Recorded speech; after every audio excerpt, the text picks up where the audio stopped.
அனைவருக்கும் வணக்கம்.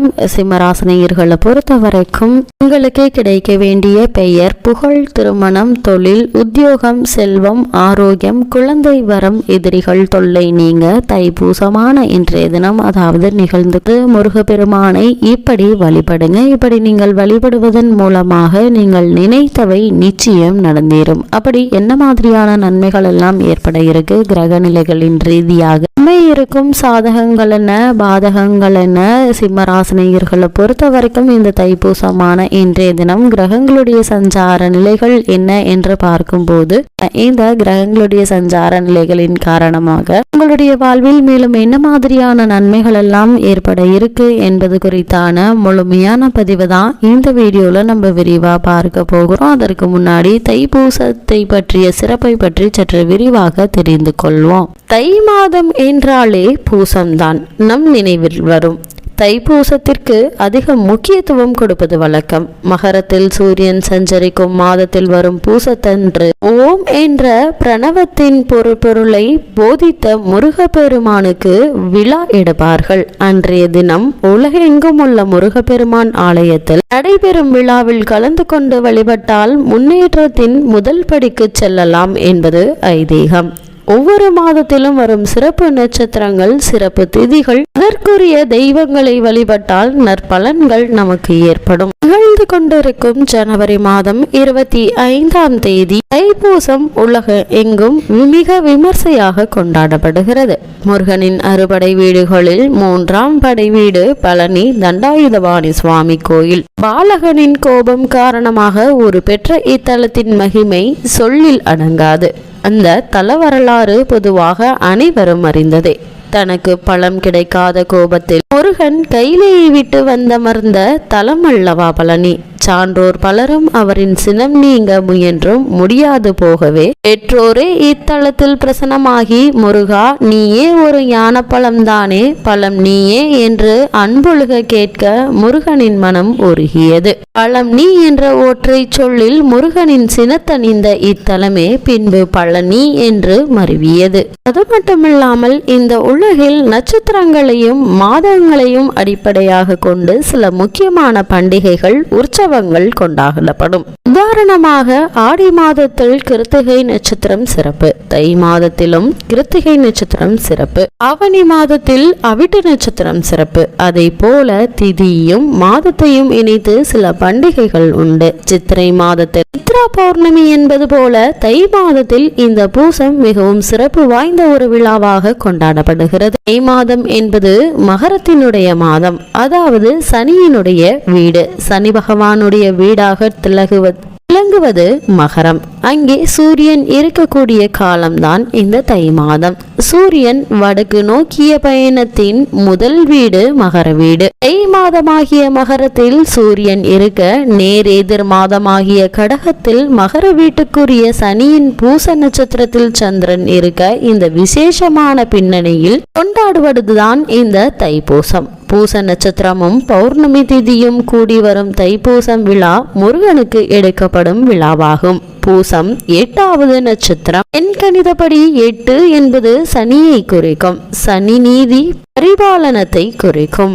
சனிக்கு ஜோதிட சாஸ்திரத்தில் 2 வீடுகள் கொடுக்கப்பட்டிருக்கின்றன. ஒன்று மகரம், இன்னொன்று கும்பம். மகரம் என்பது வினைகளை, காரியங்களை குறிக்கிறது. அதனால் இதற்கு கும்பஸ்தானம் என்று பெயர். அதே சனி அதற்கான பலனையும் கொடுப்பார் என்பதால் அதற்கு அடுத்த பாவத்தை லாப பாவம் என்று சொல்வார்கள். 10ஆம் இடத்தில் என்ன விதைக்கிறோமோ அது 11ஆம் இடத்தில் அறுவடையாகும். நல்ல கர்மாவை செய்வதன் மூலமாக நம்மை நன்மை அடையலாம் என்பது ஜோதிட ரீதி. அது மட்டுமல்லாமல் இது சனி பகவான் சொல்லும் ரீதியாகவும் விளங்கப்படுது. இன்னொரு நுட்பத்தையும் நாம் இங்கு கவனிக்க வேண்டும். தை மாதமாகிய மகர ராசியில் செவ்வாய் உச்சமாகிறாரு. செவ்வாய் என்பது முருகப்பெருமானை காட்டும் கிரக குறியீடு. பெண் தெய்வமாக இருந்தால் துர்க்கையை குறிக்கும். அதனால்தான் தை மாதம் வெள்ளிக்கிழமை அம்பாளையும் பூசத்தில் முருகப்பெருமானையும் எட்டுகின்றனர். அணங்கி எட்டா இலக்கையும் எட்டுகின்றனர். 8 என்பது துன்பத்தை குறிப்பதால் அந்த துன்பத்தையும் முருகப்பெருமான் வழிபாட்டின் மூலம் நீக்கிக் கொள்கின்றனர். சனியினுடைய ஆதிக்கம் முழுமையாக இருக்கும்போது, அதாவது குறிப்பாக 7.5 சனி, அஷ்டம சனி, கண்ட சனி, அர்த்தாஷ்டம சனி, அதே சனி நட்சத்திரமான பூச நட்சத்திரத்தில் சனியினுடைய மகர ராசியில் உச்சம் பெறும் முருகனை வணங்கி நிவாரணம் பெறுகின்றனர். அது மட்டுமில்லாமல் இன்றைய தினத்தில் முருகனை வழிபட வினைகள் அறுபடும்.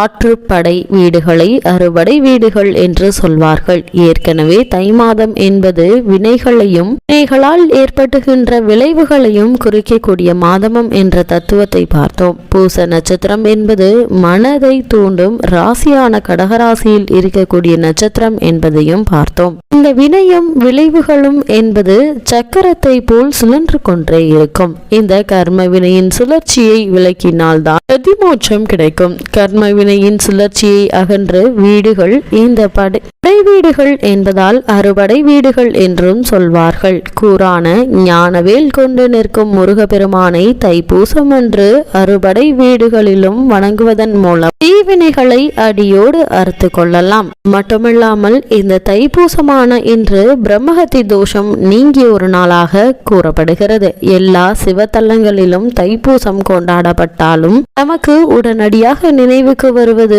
தஞ்சை மாவட்டத்தில் கும்பகோணம் அருகே அமைந்துள்ள திருவிடை மருதூர் தான். இத்தலத்தில் உள்ள இறைவன் சுயம்புலிங்கமூர்த்தியாகவும் சம்பந்தர், அப்பர், சுந்தரர் தேவார பாடல் பெற்ற சிவத்தலமாகும். விரதங்களால் மெய்வருதிய மாதவ பொர்வானவர் ஏனோர் வந்து கூடி தைப்பூச நாளில் காவிரியில் பொருந்தி நீராடி உலகவரோடு தாமும் மகிழுமாறு திருத்தலமான நான்மறைவல்ல அந்தணர்கள் முறையால் ஏத்தவும் இடைமருதொழில் பொருந்தியுள்ள கோயிலை இருப்பிடமாக கொண்டுள்ளீர் என்பது தேவார பாடல். அதற்போல் இன்றைய நாள் முருகப்பெருமானை வழிபடுவதன் மூலமாக உங்களுடைய வாழ்வில் கிடைக்கக்கூடிய பொருள், செல்வம், உத்தியோகம், தொழில், புத்திரபாக்கியம், எதிரி தொல்லைகள் நீங்கி நல்ல ஒரு முன்னேற்றம் ஏற்படும் என்பதில் எந்த ஒரு ஐயமும் கிடையாது.